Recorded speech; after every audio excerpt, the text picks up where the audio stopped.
Hey loves, welcome back to my channel. If you are new here, my name is Faith, and today guys I'll be checking out Vivek Ramaswamy destroys Sharpton, who pulled race card over political experience. And you guys, I'm super excited for this. If you're yet to subscribe to this channel, please consider subscribing. Give this video a massive thumbs up, comment, share, and all that good stuff. And without much ado, let's see what this video is all about. Who never held office until he was president.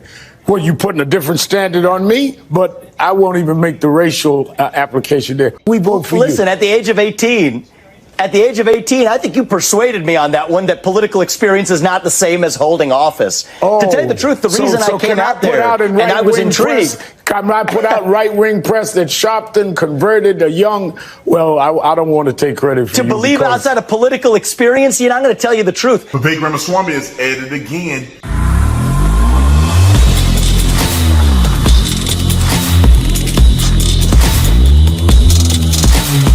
Ladies and gentlemen, this video is brought to you by TatumStore.com, TatumStore.com. I want you to know, people have been stealing our design. We made this. This is our design.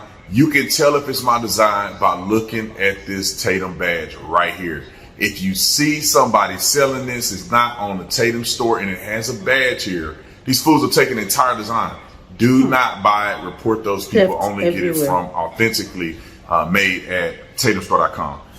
Like, subscribe to the channel. Y'all already know what to do. I hope it's not echoing here. It's the first time I've made a video in this particular area in our house. And so I just want to talk about Vivek Ramaswamy real quick. And I know people have controversy about Vivek Ramaswamy. I think tomorrow he's doing an interview with Anomaly to address some of the issues that people have been having with Vivek. They think Vivek is fake. Vivek the fake. They think he's too good to be true. There's a lot of things that are going on that I don't think has been authenticated properly, in my opinion. But it's still open for people to be thinking about this, and people should be questioning any candidate that's running for president. But the reason that I'm making a video on Labor Day weekend is because Vivek, I saw a video of Vivek and that scam artist, snake oil salesman, Al Sharpton going at it. Because if you guys remember, Vivek used to not be a conservative. Vivek was at an event with Al Sharpton when Al Sharpton used to be fat, and he was running for president. And Vivek challenged him about his experience.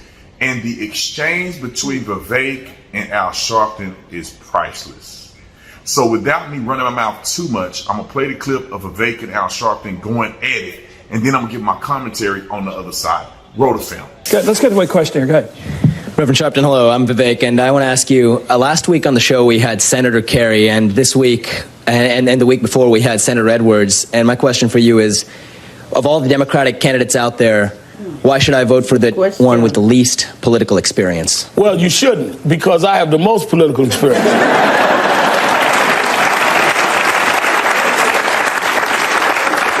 I got involved in the political movement when I was 12 years old. And I've been involved in social policy for the last 30 years. So don't confuse people that have a job with political experience.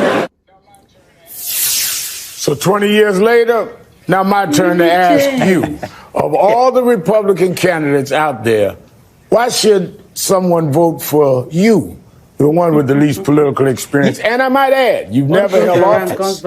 You've only voted twice. That's correct. In the last few elections. You don't even vote regularly. Yes. And you support Donald Trump, who never held office until he was president. Well, you putting a different standard on me, but I won't even make the racial application there. We vote for you. Listen, at the age of 18, I think you persuaded me on that one, that political experience is not the same as holding office. To tell you the truth, the reason I came out there, and I was intrigued. Can I put out right-wing press that Sharpton converted a young, well, I don't want to take credit for to believe outside of political experience, I'm going to tell you the truth. One of the things, I'll even give you one more for you, okay? You were the only anti-war candidate back then. I was against the Iraq War. As I recall, you were the only anti-war candidate in either party. Well, guess what? Tables turn now. I'm the only true anti-war candidate in either political party now when it comes to Ukraine.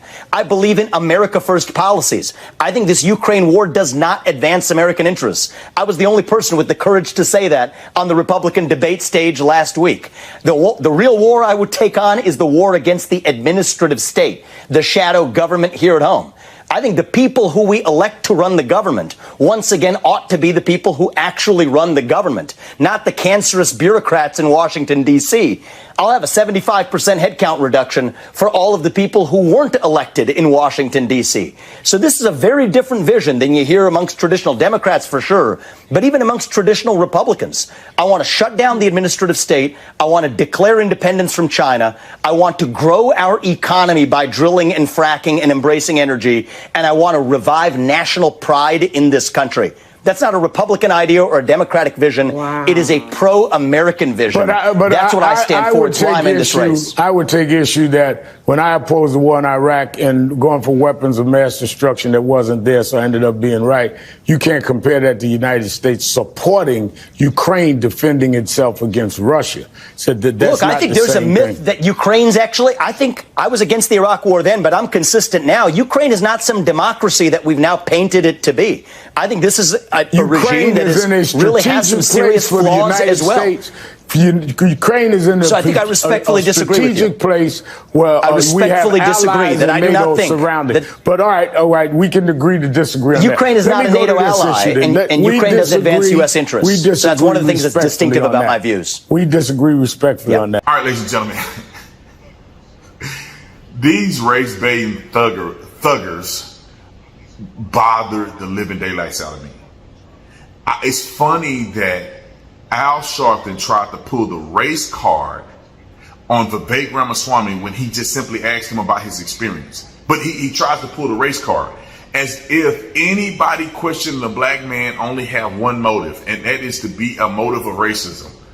But when he questions the Indian guy, that's not racist at all. Racism in that scenario don't even exist to Al Sharpton. But in reality, I think that just speaks to how ignorant Al Sharpton is and how intelligent Vivek Ramaswamy. But I thought he made an incredible point. He made mention right to the face of Al Sharpton is that you convinced me that not having the longevity of political experience, meaning being a politician, doesn't equate to having a low amount of experience to lead. So I think Vivek Ramaswamy killed it on that premise, and I think it's very simple. I think even if you believe Vivek Ramaswamy is a fraudulent person, I think that his explanations are very simplified to where the average American person don't have to be a rocket scientist. The average American person don't have to jump out of hoops, jump over hoops and jump over walls to get where the real issue is. It's very easy how we build economic success, and I think it's laid out very clearly when Vivek speaks about it. I think Donald Trump does a good job of speaking about it as well, but the fact still remains, it's not that hard, y'all. We can build the economy by opening up the pipelines, about allowing us to build that economy, about being energy independent in the United States of America. Instead of sending billions of dollars over to Ukraine, we could reinvest that billions of dollars into our country.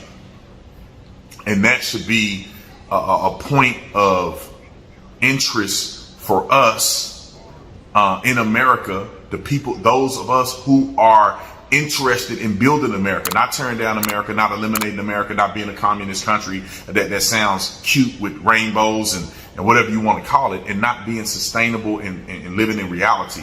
But anyway, regardless of that, I really do think that the things that he said was really on point, and I love how Vivek Ramaswamy is not afraid to challenge people and go on anybody's show, anytime, anywhere. So I'm looking forward to him and Anomaly going edit on their show. I don't know where it's going to be at, but I'm probably going to make another video and review that. So get you one of these shirts on TatumStore.com. Tell me what you think about Vivek Ramaswamy and Al Sharpton. I'll see you on the next one. Wow, you guys, that was such an interesting one from Vivek Ramaswamy. Vivek Ramaswamy knows how to convey a message so clearly that it doesn't take rocket science to understand what he's talking about. I love that he's very, very focused and knows exactly what he wants. Time changes yesterday, they say. I remember watching the first video where young Vivek was asking Al Sharpton the same political question. And it's so ironic that 20 years later, Al Sharpton turned out to be the same person asking Vivek Ramaswamy same question. You guys, let me know your thoughts on this one. I love Vivek Ramaswamy so much, and I hope that he is truly who he says he is. Let me know what you guys think about this video. I really had fun reacting to it. Give this video a massive thumbs up, comment, share, and all that good stuff. And this is me officially signing out. I'll see you guys in the next one. Bye, guys.